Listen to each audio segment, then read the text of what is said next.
Hello the unseen eyes, ये हमारे channel की सेकंड वीडियो है। हमारे चैनल की पहली वीडियो में हमने आपको बताया था कि किस तरह हमारे ब्रेन वॉश किए जा रहे हैं, किस तरह हमारा एजुकेशन का पूरा सिस्टम ही खराब हो चुका है और किस तरह मैट्रिक्स वर्क करता है ये भी बताया था। अगर आपने हमारी पहली वीडियो नहीं देखी तो मैं आपसे रिक्वेस्ट करता हूँ कि पहले आप जाकर हमारी वो वीडियो देखें, क्योंकि उस वीडियो को देखे बगैर आपको इस वीडियो की सही समझ नहीं आएगी। सवाल यह है कि हम इस एजुकेशन के ट्रैप से निकलकर मैट्रिक्स के इस जाल को तोड़कर कैसे आगे निकल सकते हैं, कैसे कामयाब इंसान बन सकते हैं। आखिर कौन सी ऐसी चीजें हैं जिनसे हम मैट्रिक्स के इस नाकामी के जाल को तोड़ सकते हैं, कैसे हम उन 15 लाख पाकिस्तानियों की तरह नहीं बनेंगे जिन्होंने अप्लाई किया तो जेएसपीएंस की जॉब के लिए। क्या आपने कभी सोचा है क्यों पाकिस्तान का एक भी शख्स वर्ल्ड के टॉप 10 बिलियनर्स में नहीं आता? ये इतना सक्सेसफुल क्यों नहीं होता? यहाँ सक्सेसफुल होना तो हर कोई चाहता है, लेकिन क्या है जो हमें सक्सेसफुल होने से रोक रहा है? ऐसे कौन से सक्सेस सीक्रेट्स हैं जिनको हर सक्सेसफुल आदमी जाने अनजाने में फॉलो करता है? क्यों पाकिस्तान के बच्चे से लेकर नौजवान तक के दिमाग में भरा गया है कि सिर्फ जॉब करोगे तभी पैसा नहीं करोगे? क्या आपको लगता है कि पाकिस्तान में टैलेंट की कमी है? तो इसका जवाब है बिल्कुल भी नहीं। पाकिस्तान में सबसे ज्यादा टैलेंट है जिसे दबाया जा चुका है और आज तक दबाया जा रहा है। कैसे हमारे ब्रेन्स को ब्रेन वॉश किया जा रहा है ताकि हम लिमिटेड लाइफस्टाइल में खुश हो जाएं। जानते हैं इन सारी बातों के राज। अब बहुत हो गया, अब नहीं। हम खुद से ये वादा करेंगे, we can do it our best to improve and develop our lifestyle. Ready for it? Eyes on the unseen presents escape the education trap.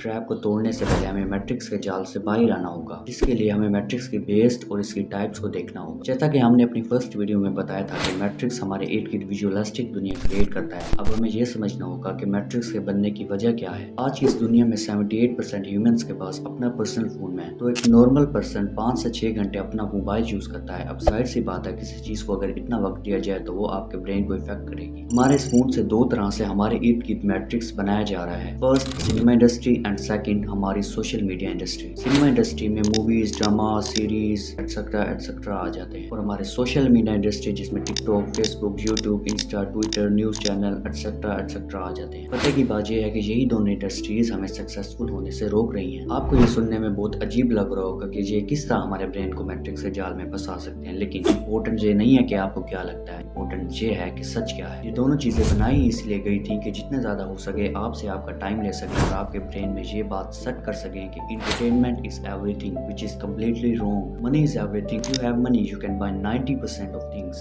आइए जरा समझते हैं सबसे पहले सोशल मीडिया इंडस्ट्री। ये इंडस्ट्री हमें इन्फ्लुएंस करने में पिछले 8 से 9 साल से अपने पीक पर चल रही है, और वो दिन दूर नहीं जब ये इंडस्ट्री हमारी तबाही का रीजन बनेगी। इस इंडस्ट्री में बैठे लोग आपकी हेल्प से मिलियनर बन रहे हैं। इसकी एग्जांपल ये है कि क्या ये जरूरी है कि सोशल मीडिया पर आप जिसको फॉलो कर रहे हैं, हो सकता है वो आपकी ही हेल्प से बहुत से पैसे कमा रहा हो। उसको आपसे कोई मतलब नहीं, इवन कि वो आपको जानता भी नहीं कि आप कौन है और कहां से हैं। उसको बस अपने पैसों और अपनी मार्केटिंग से मतलब हो। तो ये इंडस्ट्री एक टॉक्सिक पॉइजन की तरह हमारे इर्द गिर्द मैट्रिक्स बना रही है, और हम काफी सुनते भी हैं कि इन्हीं की वजह से बहुत से लोग अपनी जान गंवा चुके हैं। लाइक टिकटॉक पर कुछ नया करने की आड़ में कुछ लाइक्स और फॉलोवर के लिए अपनी जान दांव पर लगा देते हैं। ऐसे बहुत से केसेस हैं जिनमें एक्टिंग कर रहे होते हैं और गन के साथ गलती से शूट हो जाता है। लाहौर के इलाके शादबाग में टिकटॉक के लिए वीडियो बनाते हुए नौजवान गोली चलने से जाम बहक हो गया है। आपको खबर दें, कराची में गुज़िश्ता रोज कॉल सेंटर में फायरिंग का मामला हल कर दिया गया। लियाकताबाद कॉल सेंटर में टिकटॉक की वीडियो बनाने के दौरान अचानक गोली लगने से नौजवान की हलाकत का मुकदमा दर्ज कर दिया गया है। कराची में गुज़िश्ता रोज कॉल सेंटर में फायरिंग का मामला हल कर दिया गया। लियाकताबाद कॉल सेंटर में टिकटॉक की वीडियो बनाने के दौरान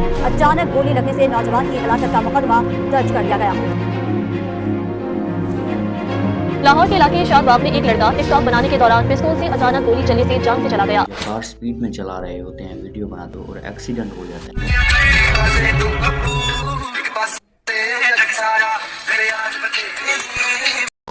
मुझे घर दे गली दे शहर दे उसी के नाम के कदम ये चले यार के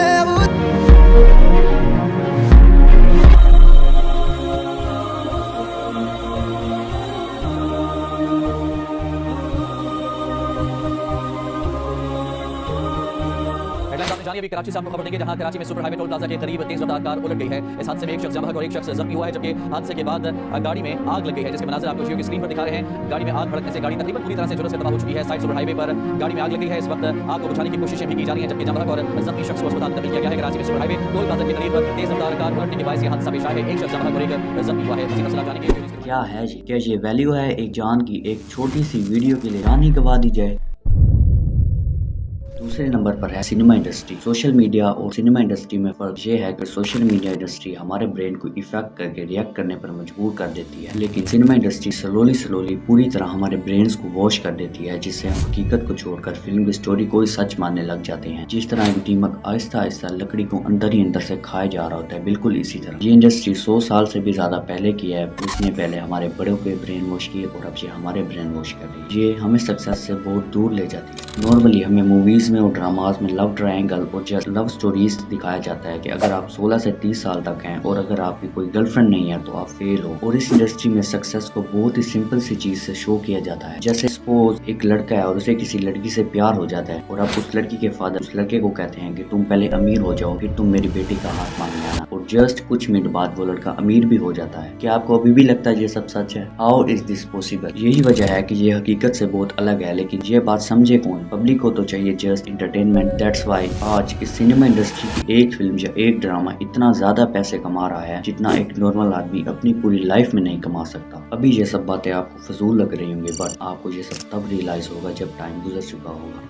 ये थी मैट्रिक्स की टाइप। अब हम हमारे एजुकेशन सिस्टम के पीछे इस ट्रैप को समझते हैं। जब हम इसको समझेंगे तभी हम निकल पाएंगे इस ट्रैप से। सबसे पहले इस ट्रैप में फंसने की जो मेजर रीजंस होती हैं वो हैं 3। सबसे फर्स्ट हमारे पेरेंट्स, सेकंड नंबर पे हमारे टीचर्स, थर्ड नंबर पे हमारी सोसाइटी। तो आइए जानते हैं कैसे डिटेल में। सबसे पहले इस ट्रैप में फंसने की जो मेजर रीजन होती है वो है हमारे पेरेंट्स, क्योंकि हमारे पेरेंट्स के ये मैट्रिक्स बना दिया गया है कि पढ़ोगे लिखोगे 2 ही नौकरी मिलेगी। अनपढ़ तो जाहिल गधा गवार होता है, और जो बिजनेस करते हैं वो तो जस्ट वेस्ट ऑफ टाइम है। तो जैसे ही हम अपने मुंह से कोई भी पहला लफ्ज बोलते हैं तभी हमारे पेरेंट्स सोच लेते हैं कि हमें इसे कौन से स्कूल में पढ़ाना है या इसे क्या बनाना है। ना तो हमारी मर्जी पूछी जाती है, ना ही ये कि आप क्या करना चाहते हो, ना ही हमारा पैशन पूछा जाता है, ना ही ये पूछा जाता है कि आपके अंदर ऐसी कौन सी स्किल है जो किसी और के अंदर नहीं। पता नहीं इन लोगों को कब समझ आएगी कि हर बच्चा जो नहीं होता। ये सब पूछे बिना ही हमें स्कूल भेज दिया जाता है। तभी तो जिस दिन एक नॉर्मल बच्चे को पता चलता है कि कल छुट्टी है, वो खुशी से पागल हो रहा होता है, कल आजाद फील करूंगा। लाइक जेल में से जब कैदी बाहर आते हैं वो भी इस टाइप की खुशी महसूस करते हैं। सेकंड नंबर पे हमारे टीचर्स, हमारे पेरेंट्स के साथ साथ हमारे टीचर्स के भी इतने ब्रेन वॉश हो चुके हैं कि वो हमें भी just rules and regulation follow करने पर मजबूर करते हैं कि जस्ट फॉलो द इंस्ट्रक्शंस। मैं आपसे पूछता हूँ, एक पर्सन जो किसी यूनिवर्सिटी का टीचर है, वो सिस्टम के अंडर काम कर रहा है और वो एक मंथ के 1 लाख रुपए सैलरी ले रहा है, और वो BA बिजनेस एडमिनिस्ट्रेशन के बच्चों को ये सिखा रहा है कि आप पर मंथ 8 से 10 लाख रुपए कैसे बना सकते हैं बिजनेस से। तो मेरा आपसे सवाल ये है, क्या वो 1 लाख रुपए कमाने वाला को ये बात सही से बताएगा कि 8 से 10 लाख रुपए कैसे कमाए जाते हैं? अगर यही बात होती तो वो 1 लाख रुपए की जॉब क्यों कर रहा होता? चले एक पल के लिए मान भी लेते हैं कि उसको पता है कि बिजनेस में 8 से 10 लाख कैसे कमाया जाता है। अगर ये पता भी होता तो वो किसी को ना बताता है। क्यों?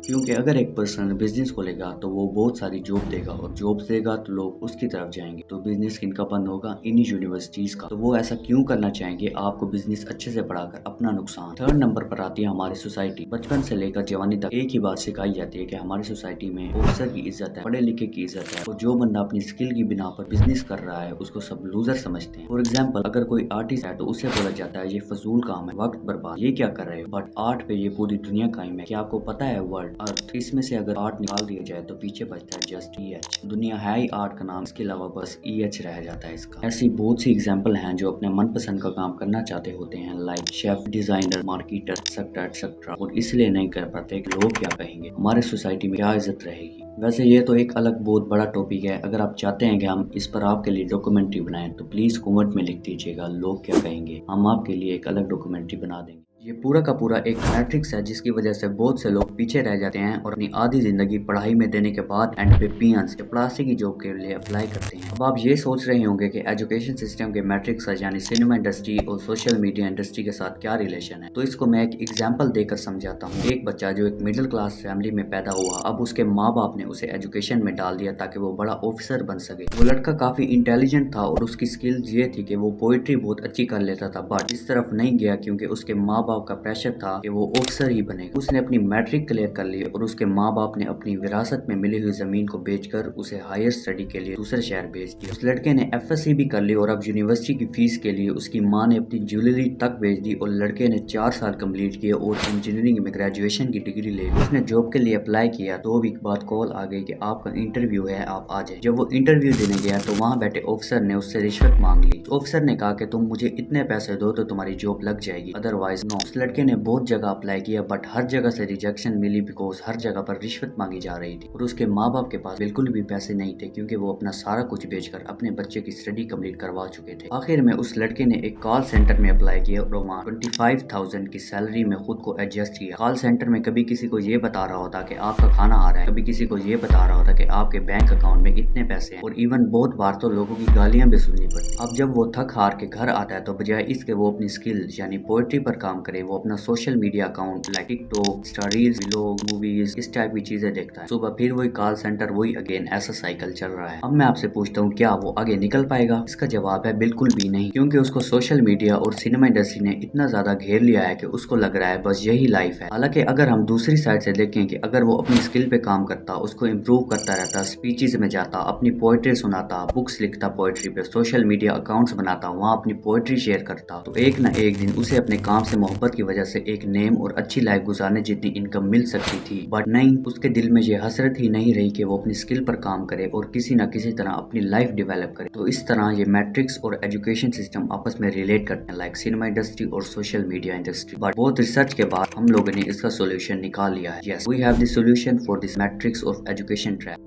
सबसे पहले हमें खुद से ये वादा करना होगा कि जब तक हम अपनी लाइफ में कुछ ऐसा अचीव नहीं कर लेते जिसे हमें खुशी और कामयाबी महसूस हो, तब तक हम नहीं रुकेंगे और पूरी मेहनत करेंगे और मैट्रिक्स की दुनिया से निकलकर हकीकत को जानेंगे। अब मेरा खुशी और कामयाबी महसूस करने का हरगिज़ मतलब ये नहीं है कि आप बड़ी बड़ी गाड़ियाँ और बंगले ले लें। अगर आपने किसी भूखे को एक वक्त का खाना भी खिला दिया तो उससे आपको खुशी हुई, तो ये भी खुशी और कामयाबी ही है। मैं आपको एक बात बता रहा हूँ कि ऐसा करते हुए आपका ब्रेन आपको बार बार रोकेगा कि ठीक ही तो चल रही थी लाइफ, आराम से नौकरी कर रहे थे, टिकटॉक रील्स देख रहे थे, मूवीज देख रहे थे, मजे से जी रहे थे। बट आपको खुद से ये वादा करना होगा कि आप अपने माइंड की इस बात को बिल्कुल भी नहीं मानेंगे और सक्सेस की राह पर चलेंगे। अपने कंफर्ट जोन से निकलकर हार्ड वर्क जोन में आएंगे। इसके बाद सबसे पहले खुद को आराम से सोचने का वक्त दें। What is your own skill, what is your passion, आखिर क्या है जिसे करने से आपको खुशी भी महसूस होती है, आपका स्ट्रेस भी दूर होता है और खूब सारा पैसा भी कमाया जा सकता है। मैं आपको एक ट्रिक बताता हूँ जिससे आप अभी और इसी वक्त अपना स्किल और अपने पैशन डिसाइड कर सकते हैं। पेंसिल और एक पेज उठाएं, उस पेज के ऊपर पेंसिल से एक सर्कल बनाएं, उस सर्कल के अंदर वो चीजें लिखें जो आपको लगता है कि ये मेरी स्किल्स हैं। इसके बाद इसी के साथ ही एक दूसरा सर्कल बनाएं, उसके अंदर वो चीजें लिखें जो कि आपकी स्किल भी हैं और मार्केट में उनकी डिमांड भी है। इसके बाद इसके नीचे आप तीसरा सर्कल बनाएं, उसके अंदर वो चीजें लिखें जिनकी मार्केट में डिमांड भी है, वो आपकी स्किल भी है और उनका फाइनेंशियल स्टेटस भी काफी अच्छा है। इन तीनों सर्कल्स के दरमियान में जो भी चीज फिट बैठ गया है वो आपका स्किल और आपका पैशन है। वीडियो को पॉज करके अपना स्किल और पैशन अभी और इसी वक्त ढूंढें। इसके बाद हमें हमारे पेरेंट्स को ये समझाना होगा कि एजुकेशन सिस्टम किस तरह हमारे ऊपर अप्लाई हो रहा है और किस तरह हमारे ब्रेन्स को वॉश कर रहा है। साथ साथ उन्हें बिजनेस के बारे में भी बताना होगा कि बिजनेस कितनी अच्छी और प्रॉफिटेबल चीज है। साथ ही इन्हें मैट्रिक्स के पूरे ट्रैप के बारे में भी समझाना होगा। उन्हें अपनी चूज की गई फील्ड और अपने पैशन का बताना होगा और उन्हें यह समझाना होगा कि आप इस फील्ड में ही जाकर खुशी मिलेगी, आप तरक्की भी कर पाओगे और बहुत आगे तक भी जा सकोगे। जब आप अपने पेरेंट्स को ये सब बताएंगे यानी अपनी फील्ड का, और for example if you say I want to be a chef और एटसेट्रा, देन आपने पूरा समझा भी दिया और अगर फिर भी उन्होंने बोला कि लोग क्या कहेंगे या हमारी सोसाइटी इस फील्ड को अच्छा नहीं समझती या सोसाइटी इससे मुतल्लिक और भी कुछ, तो आपको अपने पेरेंट्स को समझाना होगा कि क्या बुरे वक्त में ये लोग हमारे साथ थे, क्या हमें कभी भी लोगों ने ये कहा है कि आप बहुत अच्छा काम कर रहे हैं, क्या ये लोग हमारे पास तब थे जब हमारे पास कुछ नहीं था, या इन फ्यूचर जब हमारे पास कुछ नहीं होगा क्या ये लोग हमारे पास आएंगे। और आपको ये भी बताना होगा कि अगर आप पढ़ लिख कर एक डिग्री लेकर भी एलियंस की जॉब के लिए अप्लाई करते हैं या आपकी कहीं भी जॉब नहीं लगती, तो क्या ये लोग हमारे लिए कुछ करेंगे? तो आंसर है बिल्कुल भी नहीं। हमने बहुत से लोगों से ये सुन रखा होगा कि हम हर किसी को राजी तो नहीं कर सकते और ये दुनिया कभी भी राजी नहीं हो सकती, चाहे आप इनके सामने अपना दिल ही क्यों न खोल कर रख दो। तो अब वक्त है इस बात पर अमल करने का। अब वक्त है लोगों को छोड़कर खुद के बारे में कुछ सोचने का और कुछ अचीव करने का। और आपको भी ये वादा करना होगा कि दुनिया चाहे जो मर्जी कहे, आपको फर्क नहीं पड़ता, आपने घबराना बिल्कुल भी नहीं। एक बात हमेशा अपने माइंड में रखिएगा कि what people think about you is not important, what you think about you is very important. इसी पर कुछ लाइंस याद आ गई हैं, मैं आपको सुनाता चलूं। तू अपनी खूबियां ढूंढ, खामियां निकालने के लिए लोग हैं ना, रखना है कदम तो आगे रख, पीछे खींचने के लिए लोग हैं ना, आप देखने हैं तो ऊंचे देख, नीचा दिखाने के लिए लोग हैं ना, तू अपनी अलग पहचान बना, भीड़ में चलने के लिए लोग हैं ना, तू कुछ करके दिखा इस दुनिया को, तालियां बजाने के लिए लोग हैं ना। बस इसी सोच के साथ आपने हार्डवर्क करना है और अपनी स्किल को डेवलप करके अपनी लाइफ को इम्प्रूव करना है। So promise yourself to be successful in your life. जहाँ तक बात है इस मैट्रिक्स से निकलने की, तो ये मुश्किल है बट नामुमकिन नहीं। मुश्किल इसलिए है कि मैट्रिक्स ने हमें इस हद तक घेर लिया है कि इससे निकलना बहुत मुश्किल है, but we can do it. आपको सबसे पहले अपने मोबाइल में मल्टीमीडिया को सिर्फ उतना यूज करना है जितना आपको जरूरत है जस्ट। और हम ऐसा बिल्कुल नहीं कह रहे कि आप देखना ही छोड़ दें। We know entertainment is very important, but एक लिमिटेड टाइम के लिए, हर वक्त नहीं। ऐसा आप लोगों ने नहीं करना कि अगर हम फ्री हैं तो चलो मूवीज देख लेते हैं या इंस्टा की रील्स देख लेते हैं या टिकटॉक देख लेते हैं। अगर आपके पास फ्री टाइम है तो आप अपनी खुद की स्किल पर भी काम कर सकते हैं। आपके पास फोन अवेलेबल है, इंटरनेट अवेलेबल है, मल्टीमीडिया का इस्तेमाल अपने फायदे के लिए कर सकते हैं और बहुत कुछ फ्री ऑफ कॉस्ट सीख सकते हैं। जिस दिन आपने अपने वर्क, अपनी स्किल को और अपनी फील्ड को इंटरटेनमेंट बना लिया, उस दिन आप बहुत कुछ अचीव कर लेंगे और अपनी फील्ड की टॉप पर पहुंच जाएंगे। और एक बात और याद रखिएगा, ऐसा नहीं है कि आप अपनी फील्ड की फर्स्ट अटेम्प्ट में सक्सेसफुल हो जाए। आप बार बार फेल होंगे, लेकिन आपने ये सोचना है कि मैं इसीलिए बना और मुझे ये करना है। बार बार मेहनत करेंगे, खुद से ये वादा करें कि yes you can do it. मेरी एक बात हमेशा याद रखिएगा, मैं हमेशा बोलता हूँ कि आप किसी ऐसे शख्स को हरा ही नहीं सकते जिसको हार का पता ही ना हो। लाइक वो शख्स कभी फेल हो ही नहीं सकता। या तो वो कुछ सीख जाता है या तो वो कुछ एक्सपीरियंस कर लेता है। इसलिए आप भी कभी फेल नहीं हो सकते और ना ही कोई और हो सकता है। या तो आप लोग कुछ सीख जाएंगे या तो आप लोग कुछ एक्सपीरियंस कर जाएंगे। आप हार कभी भी नहीं सकते। जिस दिन आपने अपना ये माइंडसेट बना लिया तो समझे आपने बहुत कुछ अचीव कर लिया है।